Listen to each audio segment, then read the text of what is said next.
itu, Radit itu dulu di episode perdana Mata Najwa. Pernah ya? Pernah masuk ke episode perdana Mata Najwa dan ada buktinya. Ada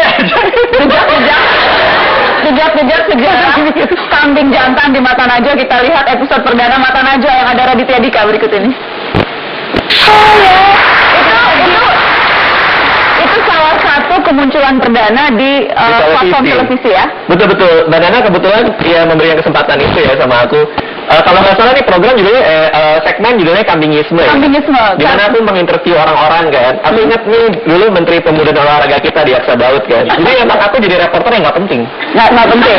Tapi itu apa ya kamu itu Seberapa sama sekali. Terima kasih. Ini sampai berapa lama ya di sini ya? Untuk lebih meyakinkan Syahrini, Mbak Syahrini, untuk lebih meyakinkan Anda soal Raditya Dika Efek, kita lihat coba kompilasi tren yang diciptakan Raditya Dika berikut. Oh, ada juga. Cuplikan berbagai hal yang kemudian selalu menjadi heboh. Iya. Luar biasa ternyata ya. Iya. Jadi talenta. Iya, makanya sering-sering nonton televisi. Ada waktu Radit. Jadi nulis buku dan sekarang akan ngeluarin buku baru lagi. Ada buku baru, betul. Judulnya Koala Kumal. Ini judulnya Koala Kumal. Beli ya 59.500. Ini beli buku baru. Dua. Ini buku keberapa? Ini buku yang Ke-6, ke-7? ke-7 deh. Ke-7. Kayaknya ke-7. Dan selalu tentang pengalaman sehari-hari. Selalu tentang pengalaman sehari-hari. Tentang ini jadi apa nih? Kan kalau kita bicara branding nih. Iya. Raditya Dika tuh brandingnya apa? Brandingnya aku pengennya ya muda, lucu dan gelisah sih, maunya sih gitu. Muda, lucu, dan gelisah. Dan berarti itu siapa? Muda, lucu, dan gelisah itu berarti memang anak SMA, sampai kapan tuh gelisah? Jangan-jangan Mbak Syahrini juga kerap gelisah. Jadi aku selalu menyelesaikan dengan kegelisahanku. Kita tidak akan pernah tidak gelisah kalau menurutku. Kalau misalnya aku jomblo, aku bikin sebuah serial yang membicarakan kenapa kok gue jomblo terus. Kenapa tiap kali ketemu cewek selalu berakhir dengan kesialan. Maka lahirlah Malam Minggu Miko. Ketika aku pacaran lama dan aku putus, aku mikir kenapa sih kok aku pacaran udah lama terus bisa putus. Jangan-jangan cinta bisa kadaluarsa. Maka bikin film Cinta Brontosaurus. Ketika nonton TV, ngelihat iklan, ngelihat boy band, ngelihat girl band gitu kan segala macam, pada aneh-aneh gitu menurutku, bikinlah stand up comedy. Jadi emang berbagai macam kegelisahan yang aku rasakan, aku tuangkan dalam bentuk karya gitu. Saya mau ke Mbak Amalia lagi, pakar branding kita. Yang jelas kedahsyatan Raditya Dika kalau kita bicara sosial media saja tadi 9 juta follower, kemudian YouTube-nya sudah 1 juta subscriber, 1 juta pelanggan, 1,3 juta subscriber atau pelanggan. Itu yang pertama di Indonesia, Raditya Dika. Yang di atas 1 juta, mencapai 1 juta. Apapun karyanya selalu ramai, filmnya selalu masuk box office.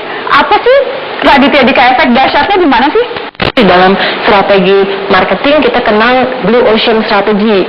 Nah, Blue Ocean Strategy itu adalah keluar dari kerumunan, tetapi dia menggunakan tawaran baru yang berbeda dari yang lain.